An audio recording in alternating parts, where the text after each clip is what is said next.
Okay, ladies and gentlemen, fight fans all around the world, let's talk some boxing. So, when we look at the Ring magazine here, they have the rankings as of November 21st, 2016 for the pound-for-pound rankings. And they have Roman Gonzalez ahead of Andre Ward, even after Andre Ward has beaten Sergey Kovalev. And here's an important point for you guys to know immediately. Sergey Kovalev, before facing Andre Ward, was ranked number 2 pound-for-pound champion in the world. Andre Ward was ranked number 4. There is no way in God's green earth the number 2 faces the number 4, and whoever wins is below a guy who has never faced a pound-for-pound fighter in the world, period. Makes no sense to me. You understand? Ring, you need to get this thing corrected, okay? You guys need to get it corrected. This is the current rankings as of the 21st of November 2016. Roman Gonzalez somehow is ranked ahead of Andre Ward. That makes no sense. Even the Ring, in their regulations and rules, say that the Ring's number 1 and 2 contenders fight one another. Now, if you can't, number 1 and number 2 can't, then the number 3 and number 4 and number 5 and number 6, whatever. In this case, when we look at the Ring magazine, the number 2 and the number 4 fought because they just happen to be in the same division. This is pound for pound, but nonetheless they were in the same division. So 2 4 4, and 2 4 4, 4 beat 2. 4 doesn't replace 2. 4 goes ahead of whoever has never faced a pound-for-pound fighter. Roman Gonzalez never faced a pound-for-pound fighter. So Roman Gonzalez, guess what? You gotta get out of there. And Andre Ward needs to be at the number 1 spot now. Not Roman Gonzalez. Roman Gonzalez never faced a pound-for-pound number 1 fighter. Okay, let's look at their resumes and why I say Roman Gonzalez needs to be displaced now. Now, back in 2015, I said Roman Gonzalez deserved to be in the pound-for-pound spot of number 1 after Floyd Mayweather left. That's because Andre Ward at the time, he had come off a long layoff. He hadn't fought anybody, so obviously he can't just inherit the number 1 spot. So he was number 2 behind Roman Gonzalez. I think he was number 3 behind Vladimir Klitschko. Doesn't matter. He fought. He fought 4 times since that time. He beat Paul Smith, who's a nobody, so we won't count him. Then he beat Sullivan Barrero, who's an upcoming, promising, undefeated fighter, as you can see right here. Then he fought Alexander Brand, who's a nobody, so I won't count him. Then he goes and fights Sergey Kovalev. And if you don't know anything about Sergey Kovalev from the ring itself, you can see that Sergey Kovalev was the man at light heavyweight. Okay, he was the number 2 light heavyweight in the world. Now, Andre Ward is the man in the division. He got the number 1 spot at light heavyweight. Okay, Adonis Stevenson is the number 3 guy. Now, Adonis Stevenson was number 2, now he's number 3. Okay? So, just based on that criteria alone, Andre Ward is supposed to be at the number 1 spot right here. There's no ifs or buts or ands about that. Right? Roman Gonzalez cannot be here anymore as Andre Ward's spot. Period. But, like I said, if you look at the resume, this is the guys that he beat. He beat Sergey Kovalev, which is the number 2 pound-for-pound fighter. When you look at the merits of Sergey Kovalev, this is who Sergey Kovalev beat. He beat Jean Pascal, who was a former world champion. He wasn't a world champion at the time. But Bernard Hopkins, he beat Bernard Hopkins. I'm sorry, Bernard Hopkins is a certified Hall of Famer. You just can't, and at the time, Bernard Hopkins was unified world champion. I thought Bernard Hopkins was going to beat Sergey Kovalev. That alone puts Sergey Kovalev way ahead of everybody. It's Hall of Famer. Okay. Alright, let's move on. Andre Ward also beat Chad Dawson. Yeah, it was way back in 2012, I get it. But you got to look at the whole body of work of a guy. Chad Dawson. Who was Chad Dawson beating? Okay. So he went downhill after Andre Ward, but he beat Bernard Hopkins. Hall of Famer. Beat him. Okay, he was beaten by Jean Pascal, the guy that Sergey Kovalev beat twice, knocking him out twice. He also beat Glenn Johnson twice. That's the guy that knocked out Roy Jones Jr. and beat him twice. Antonio Tarver, he beat Antonio Tarver twice.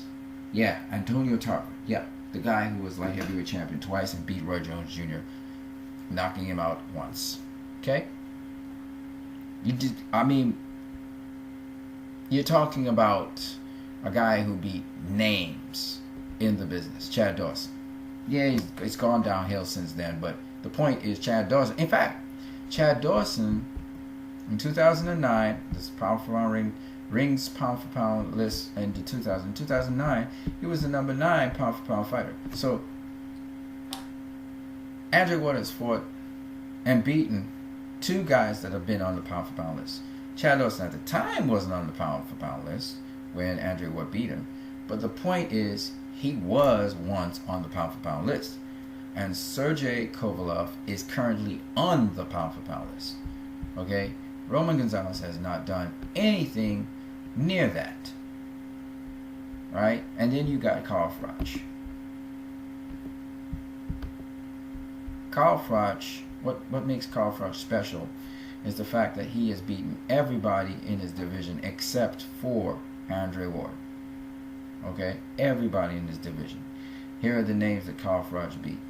He beat Andre Durrell, Jermaine Taylor, who also beat Bernard Hopkins, Jean Pascal, the guy who beat Chad Dawson. He beat some other people. I can't remember who they were that he beat. But the point is, anyway, Jean Pascal, right? He beat him. He beat Jermaine Taylor, who beat Bernard Hopkins. He beat Andre Durrell. He beat Mikhail Kessler in a revenge match. He beat old Glenn Johnson. He beat Arthur Abraham, who was a world champion up to recently. He beat Lucian Butte, who was also a world champion. And, like I said, he beat Mikhail Kessler. Right? So, Carl Froch is no joke. Okay? He cleaned out his division and then he's retired. Just on those 3 names alone, Roman Gonzalez has nobody on that level. Let me show you what I mean. Here's Roman Gonzalez, the people he beat. He most recently beat Carlos Cortez, moving up in weight to super flyweight to fight him. This is 4th division, right? He's never been a unified champion, by the way. Andre Ward has been twice unified world champion. Carlos Cuadras. Who has Carlos Cuadras beaten? Is there anybody of note that Carlos Cuadras beat? And the answer is no. He's been super flyweight world champion for a while, but he hasn't beaten anybody of real note. Luis Concepcion is the guy that Hernan Marquez beat up. Okay? He hasn't beaten anybody of note. Was the number 2 in his division, but Naoya Inoue is the number 1 guy. You want to be like Sergey Kovalev, fighting Naoya Inoue. See if you can beat him. I think also in his division is also Juan Francisco Estrada is there too. Okay? He beat Brian Viloria. Brian Viloria beat Hernan Marquez, the guy who beat Luis Concepcion. Okay, so I'll give him his props for that. But that's one person. You know what I mean? The guys I just mentioned, they beat like 2 to 3 people. Or a Hall of Famer. This guy hasn't beaten any Hall of Famers. Edgar Sosa beat Brian Viloria. Akira Yagashi, he beat Edgar Sosa. That's his name to fame. Okay? What else we got here? Juan Francisco Estrada, he beat Hernan Marquez, and he beat Brian Viloria. When Brian Viloria was world champion, which is a big difference, right? And he also beat Katsunori Takayama, who beat nobody, and then he beat Yutaka Niida, who basically beat Katsunori Takayama. Everybody else is a nobody, right? When you look at that, you don't see any Hall of Famers on their listing. You don't see any notable world champions that we could talk about today. Well, okay, Katsunori Takayama, you may have 1. But I'm talking about having more than 1. Multiple world champions. They don't have that, right? When you look at Andre Ward's resume, Sergey Kovalev beat multiple world champions, and he beat a Hall of Famer. Chad Dawson beat multiple world champions, and he beat a Hall of Famer. Kyle Froch beat multiple world champions. I mean multiple, like several. Okay? Just those 3 names alone carry so much more weight than anything Roman Gonzalez has ever faced. There's no reason Roman Gonzalez, therefore, should be at the spot that he is, number 1 pound-for-pound fighter in the world. Get out of here with that. It's a level of competition. You're not supposed to be in the number 1 spot. That spot belongs to Andre Ward. Ring, you need to sort out your business. Put Andre Ward as the number 1 pound-for-pound fighter in the world. Put Saul Canelo Alvarez as the number 2 pound-for-pound fighter in the world. Then Kovalev at number 3. Period. Alvarez fought Miguel Cotto. He also fought Floyd Mayweather. He lost to Floyd Mayweather, but he beat Miguel Cotto. Saul Canelo Alvarez should be number 2 pound-for-pound fighter in the world, then Sergey Kovalev. End of story. I'm out of here. You guys have a great one.